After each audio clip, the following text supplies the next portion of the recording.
Hello বন্ধুরা, কেমন আছেন সবাই? আবারও অনেক দিন পর একটি লং ভিডিও নিয়ে চলে এসেছি। আজকে আমাদের বাড়িতে হয়েছিল উচ্ছে ভাজা আর একটা সব রকম দিয়ে সবজি, যেমন গাজর, কুঁদরি, ঝিঙে দিয়ে সবজি হয়েছিল। আর যেটা হয়েছিল সেটা হচ্ছে পেঁপে দিয়ে ডাল।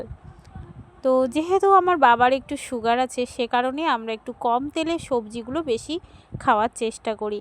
আজকে আমাদের সিম্পল রান্না হয়েছিল, ভাত হয়েছিল, আলু ভাতে হয়েছিল, কিন্তু সেটা বাবাকে দেওয়া হয়নি। আলু ভাতে হয়েছিল পোস্ত দিয়ে ভেজে, আলুটাকে মাখানো হয়েছিল, আর সবজি হয়েছিল, উচ্ছে ভাজা হয়েছিল, আর পেঁপে দিয়ে ডাল হয়েছিল, আর চাটনি হয়েছিল।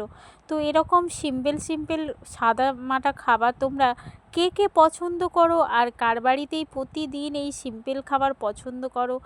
তার মধ্যেও চিকেন তো ভালো লাগেই, কিন্তু মাঝে মধ্যে প্রতিদিন আবার চিকেনটা আমার ভালো লাগে না।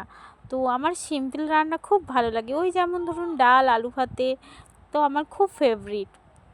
তো দেখে নাও আজকে আমাদের এই সিম্পল রান্না হয়েছিল। কে কোথা থেকে দেখছো, আর তোমাদের বাড়িতেও কী রান্না হয়েছিল আমাকে কমেন্ট করে জানিও।